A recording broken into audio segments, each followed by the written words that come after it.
Hello and welcome to another edition of the program Service to Humanity, your window into the activities of the Federal Ministry of Humanitarian Affairs, Disaster Management and Social Development and its agencies as it carries out its mandate. You will agree with me that quite a lot has happened under the National Social Investment Program. In the past 2 weeks, we reviewed some of the activities around 3 of the NSIP clusters in the year 2022.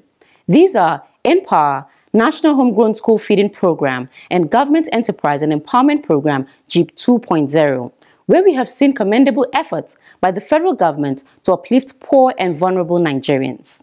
Tonight, we shall continue with the review series, and our focus will be on the Conditional Cash Transfer (CCT). I am your host, Habiba Zakzak, urging you to stay tuned for details of events around the CCT for the year 2022. These and more coming your way shortly. Stay tuned.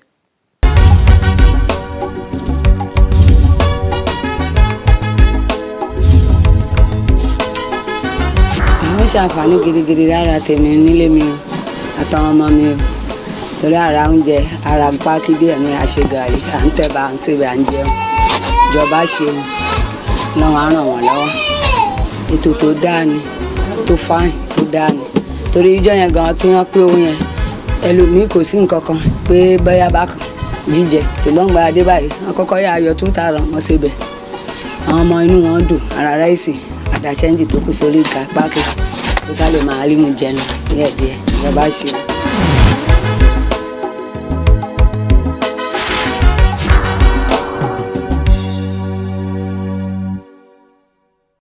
Our first stop will be the Management Diary, where we bring you news on recent happenings in the Humanitarian Ministry as well as her agencies. On the news, Humanitarian Ministry engages with stakeholders on insecurity just as NEDC commences building of 18 mega schools in Northeast to combat extremism. This and more coming your way shortly. Don't go away.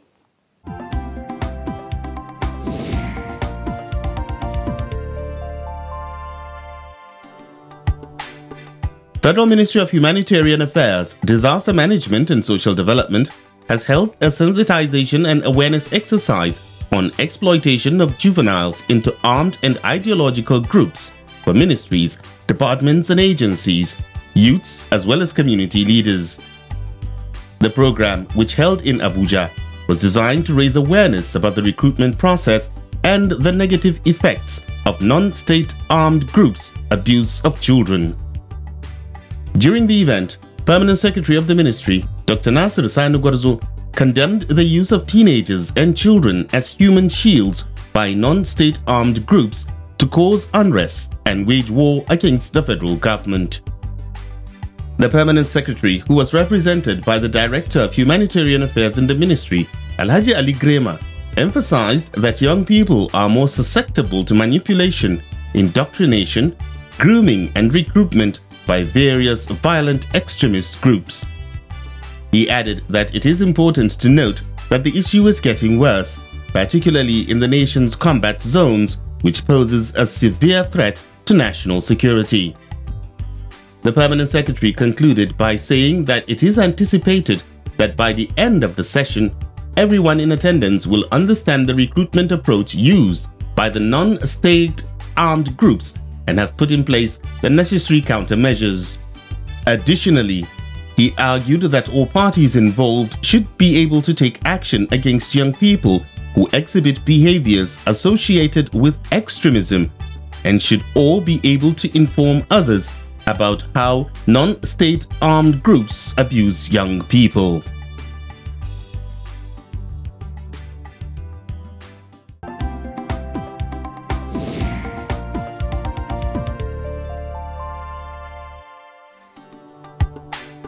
The Northeast Development Commission (NEDC) has commenced building of 18 mega schools in the Northeast. Managing Director of the Commission, Mohammed Al-Ghali, made this known during a media parley with media executives in Maiduguri, Borno State.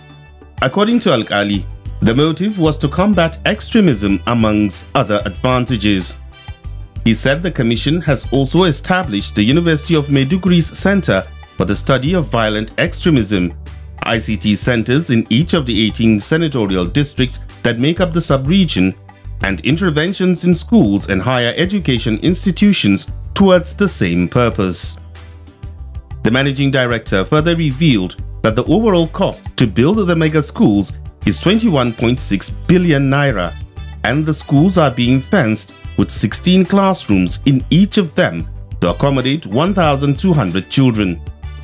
Additionally, each school will have 6 laboratories and a dorm that can house 480 students. He added that the Commission instituted an Education Endowment Fund in order to enhance human capital in the region through scholarships and short-term capacity building. Commenting on the Center for Study of Violent Extremism, the managing director stated that it was constructed to act as a hub for academics to carry out researches on insurgency and providing training on how to control extremism.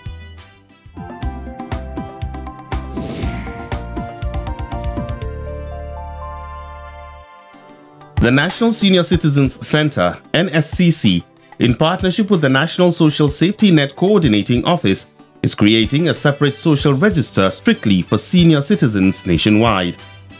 Director General of the NSCC, Dr. Omokaro, who made this known in Abuja, also lauded the efforts of President Muhammadu Buhari in addressing issues concerning older persons in the country. According to her, the Buhari administration is the first in the history of Nigeria to have done so well for older persons in terms of policy, legal framework, institutional and architectural procedures mechanism. She added that the Buhari administration is walking the talk where older people are concerned, and as such, through the NSCC, they have been really mainstreamed into development endeavors of the country. Dr. Omokaro revealed that the center is working with the National Social Safety Net Coordinating Office to have a separate social register strictly for older people, and older people would be extracted from the General Social Register and would be added to the one for them. This, she said, would ensure that a larger percentage of older people benefit from the various policies of the federal government, donor agencies, and international non-governmental organizations and others.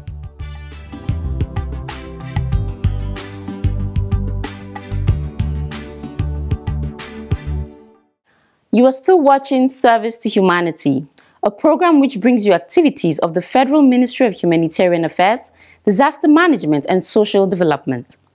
The Conditional Cash Transfer initiative under the National Social Investment Program is one that has reached every corner of the country. Women from their stipends of 5,000 naira monthly have been taught how to pull their resources together, invest in small businesses and take care of themselves. How this program has fared in the year 2022 is what we shall be looking at in the next segment of the program. Keep watching.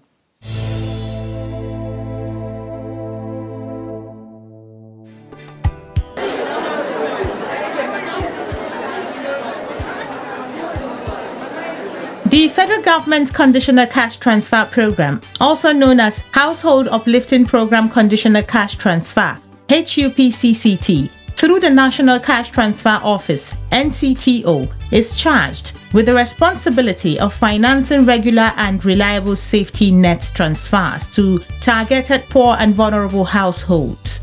CCT is delivered in a manner that is accessible to program beneficiaries by providing targeted transfers to poor and vulnerable households under the supervision of the Federal Ministry of Humanitarian Affairs, Disaster Management and Social Development. The conditional cash transfer, which is not based on individuals, is based on poor and vulnerable households, starting from the social register where we develop the database of poor and vulnerable households in this country. Now, I'm happy to report that we are between 12 or so million households documented in a database with over 40 million individuals in that database, out of which 2 million poor and vulnerable households are benefiting on the 5,000 naira per month conditional cash transfer. So again, that with the livelihood training and follow-up and intensive monitoring and evaluation is again reviving some of these poor households so that they can become inclusive. Another milestone achieved under the CCT in 2022 was the digitization of the payment process of the program to pave way for smooth, transparent and accessible database to make disbursement of funds for beneficiaries seamless. Everybody remembers at the beginning, we have money on the table. We are counting money and giving beneficiaries 5,000 to the extent that many Nigerians were actually reacting that this is very primitive and so on. We've responded to that. Now everything is digitized. Every beneficiary benefiting poor household with the household, what we call as a caregiver, that is the representative of the household, whether it's the widow or the father or whatever, they have an ATM card. Now it is totally digitized.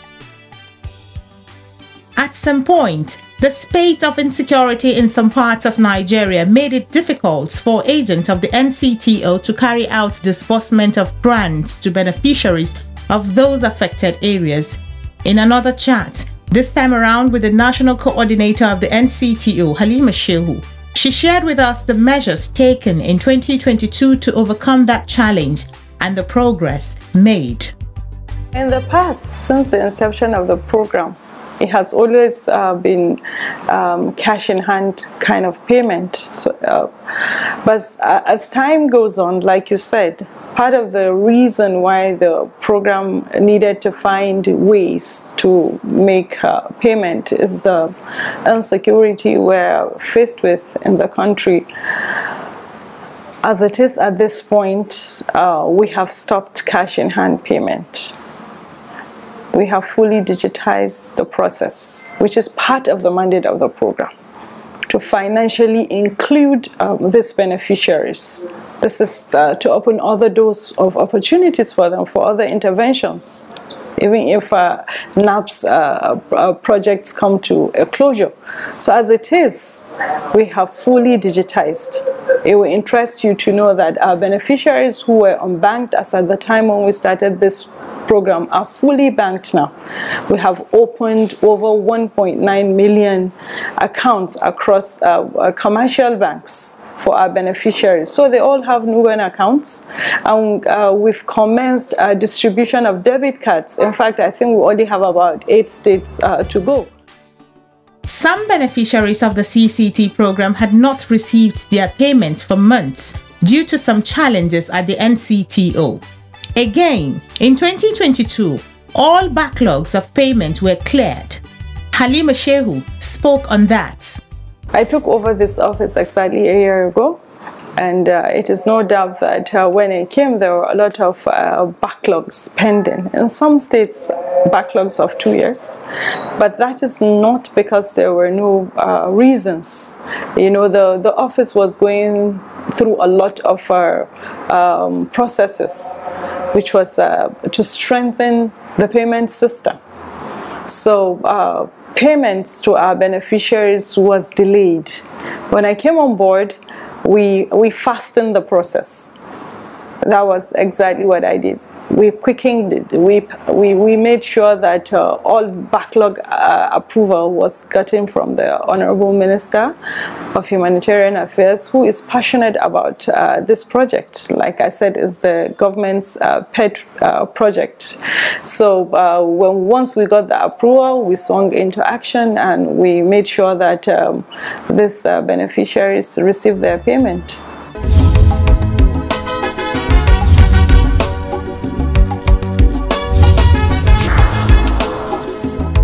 To da farko dai alhamdulillah ana yi dai amma kaɗan ba sosai ba.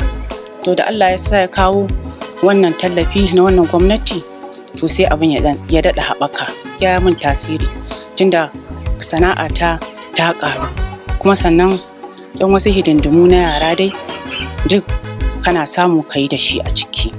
Wasu suna yi ba su da ƙarfi a dalilin shi ya ƙaru, wani kuma bai da shin a dalilin haka ya tashi. Kuma na godiya sosai da wannan taimako da suka mana, taimakon Allah da nasu mafi akasari.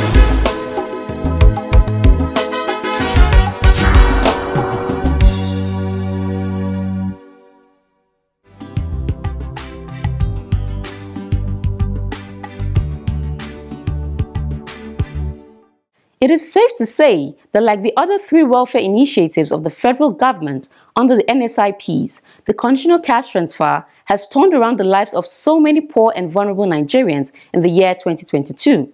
In our next segment, we shall be taking testimonies from some beneficiaries of the program. Let's hear how the CCT has impacted their lives and changed their livelihoods.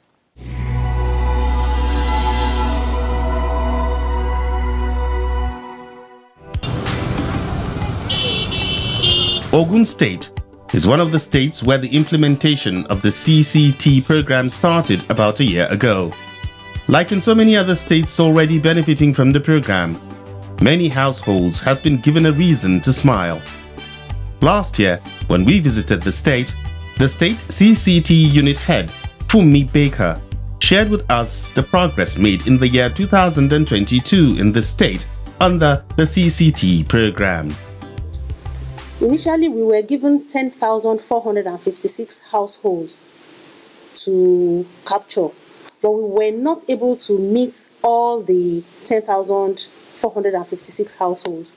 We were only able to capture 9,593 households because when the enumeration was done, it was during the lockdown.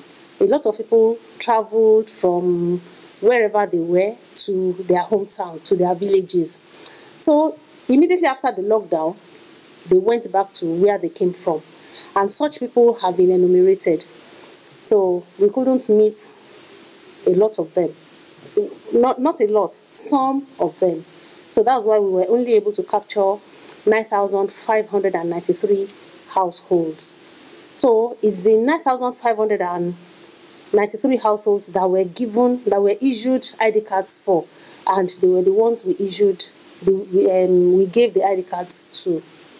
So during the disbursement, we didn't see all of them. We had to go to their communities. The payment was done based on community basis. Baker also spoke on the impact of Conditional Cash Transfer program on beneficiaries from Ogun State. I can say we have success stories about the beneficiaries. Take, for instance, in Ipokia local government, we have quite a number of them that they said their businesses were nothing to write home about because they have to be eating from their capital. But since the money was given to them, though it is just one payment cycle, which is just 10,000 naira, that does not make any meaning to some other people, there is this woman that said her shop was burgled. The thieves went away with all the items she sells. But with the 10,000 naira, she was able to start her business back. And she's making progress. That is a success story. There's another group of people that, one particular woman, she said she didn't know what to do. She did not have any business. But after they gave her the 10,000 naira, she went into mat making. And she started weaving mats and selling. And she is progressing. I think about 2 of them went into mat processing. Some people added the money to their palm oil business. Some people somebody said she was doing this local gin. She started doing local gin with the 10,000 naira. So it really made a great impact in the lives of these beneficiaries. And it's not only in Ipokia local government that we have such success stories.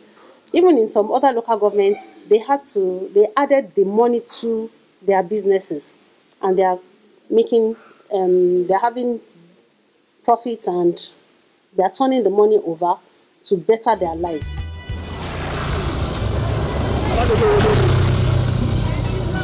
Mahuko in Odeda local government area of Ogun Central Senatorial District, Ogun State, has a number of beneficiaries under the Conditional Cash Transfer program.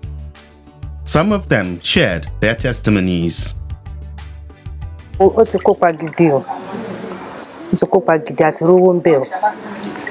program has really impacted on my life.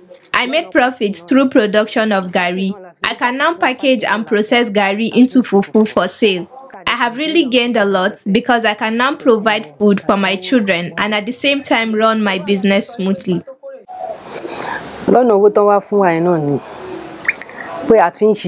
Adẹ̀tún rówó lórí àtúntún gbọ́ bùkátà lórí àwọn ọmọ. Owó mímú àkáǹtì la máa ń gbà tẹ́lẹ̀ tó jẹ́ pé Before I got this money, I used to borrow money from other loan institutions.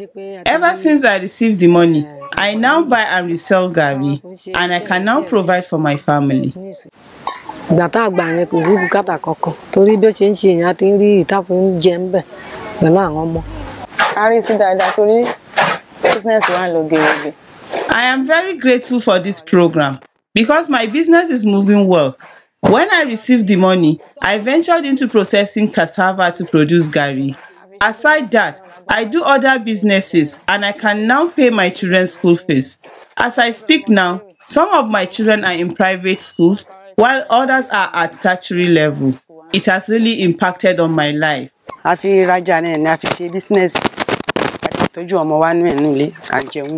I am grateful because I use the money for business and also take care of my children. It has really changed my life because feeding my family is no longer difficult. I can now pay my children's school fees without stress. Araromi Local Government Development Area is located in Iyin Ekiti of Ekiti State. Situated between Egede Ekiti and Ado Ekiti in southwestern part of Nigeria, it is one of the many places that have felt the impact of the Conditional Cash Transfer program. Same last year, when we visited the local government, Alade Adewumi, coordinator of the CCT in the local government, lauded the program as he mentioned some of its impact. It's a very wonderful program, which the people they really appreciate it. I've seen one of I don't monitor after payment. I don't do that, but sometimes you see some of the beneficiaries because they think that we are not the one paying. It's federal government, the ministry that is in charge. But they appreciate us. Then in the course of their either they take the money that they are taking. Some are selling fish, some are selling groundnut, some are selling sugar. So they are multiplying it gradually. So you cannot say 5,000 naira per month, that is nothing. It's something to majority of them. So it has changed some of their life. If you can compare, this may be funny. If you can see their picture when they started collecting the money, and you now see their picture now, you know that there is a little different. You can see some smiles in their faces. Some of the CCT beneficiaries there also shared with us the impact of the program on their lives.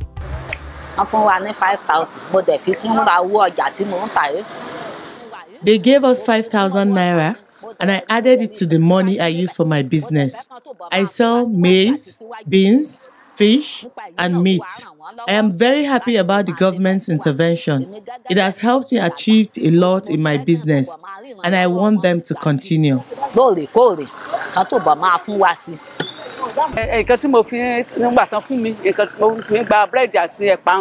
Immediately I received the money, I bought goods like bread, groundnut, garri and soap to sell. I wish the government will continue to help us so that I will add more goods. I pray that God will help them so they can continue to help the needy.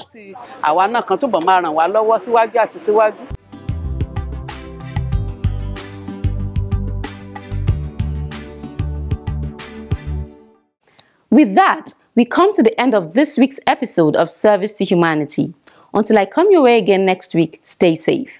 Remember, your questions and suggestions are always welcome on any of our social media platforms or the ministry's page on Facebook or Twitter. Good night and God bless Nigeria.